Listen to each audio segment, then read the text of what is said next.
어젯밤과 함께 떠나갔던 안개는 나를 전혀 바라보지 않잖아. Hello guys, আসসালামু আলাইকুম। আপনারা সবাই কেমন আছেন? আশা করি আপনারা সবাই ভালোই আছেন। আল্লাহর রহমতে আমিও ভালো আছি, আপনাদের দোয়া এবং ভালোবাসায়। এখন আপনাদের কাছে কি মাপ চেয়ে নেই, সরি গাইস। ব্লগটা অনেক আগেই করে রেখেছিলাম, আপলোড করা হয় না, তো সেজন্য সরি, মাপ চেয়ে নিলাম আপনাদের কাছে। আজকে আপনাদের মাঝে আমি শেয়ার করতে যাচ্ছি আমার ঢাকা থেকে বরিশালের যাত্রা শুরু করলাম কামারপাড়া স্ট্যান্ড থেকে। কামারপাড়া স্ট্যান্ড থেকে চলে আসলাম আব্দুল্লাহপুর। এখানে মূলত কাহিনীটা হয়েছে এইরকম। এবার আমি অনলাইনে আগে টিকিট কেটে সেজন্য ঝামেলায় পড়ে গেলাম, লোকাল গাড়িতে আসতে হবে। এখন কিছু করার নাই, লোকাল গাড়িতে আসতে হবে, সেজন্য একটা বিএটিসি টিকিট কেটে চলে আসলাম বিএটিসি গাড়ি। আমি মনে করছিলাম গাড়িটা মোটামুটি ভালো, প্রচুর পরিমাণে লোকাল গাড়ি। আপনারা কখনো বিএটিসি গাড়িতে আসবেন না, আমি কখনো চাই না আমার বৃহস্পতি কষ্ট পাক। প্রায় 2 ঘন্টা জ্যামে আটকে ছিলাম গাইস। তারপর অবশেষে 20 মিনিট রেস্ট টাইম দিল, তো আমরা সবাই বেরিয়ে পড়লাম। সকাল থেকে কিছু খাইনি, সেজন্য আমি খুব ক্ষুধার্ত, সেজন্য নেমে পড়লাম সবাই মিলে কিছু খাবো বলে। সবাই আমরা খুব টায়ার্ড, জলদি করে হাঁটা শুরু করলাম রেস্টুরেন্টের উদ্দেশ্যে।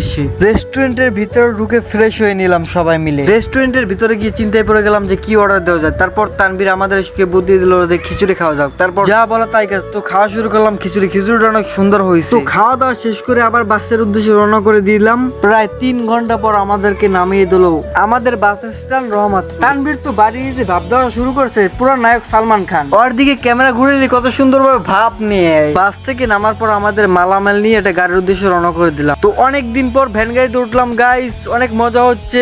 এয়ারপোর্টের পাশ থেকে যাচ্ছি, অনেক মজা হচ্ছে। এখনো যারা চ্যানেলে সাবস্ক্রাইব করেন অবশ্যই সাবস্ক্রাইব করে আমাদের ফ্যামিলির একজন হয়ে যাবে। যারা ফেসবুক থেকেও দেখবেন পেজটি ফলো দিয়ে ভিডিওটা শেয়ার দিয়ে দিবেন প্লিজ। তো দেখতে দেখতে বাবুগঞ্জ বাজারে চলে আসলাম। দেখতে পাচ্ছেন অনেক দিন পর বাবুগঞ্জ বাজার দেখলাম, যে দেখে মন প্রাণ জুড়িয়ে গেল। তারপর একটা ফলের দোকানে আসলাম, তারপর হালকা পাতলা কেনাকাটার পর চলে আসলাম বাড়ির উদ্দেশ্যে রওনা করে। তানভীরও হাঁটছে, আমিও হাঁটতে আছি। আপনারা অবশ্যই বলবেন কমেন্ট করে আমাদের ব্লগগুলো আপনাদের কেমন লাগে। তারপর আমাদের বাবুগঞ্জ খেয়াঘাটে পাওয়া রাখলাম। খেয়াঘাটে পাওয়া রাখার পর গ্রামের একটা সুন্দর একটা বাতাস পেলাম, খেয়া উঠে পড়লাম আমরা সবাই।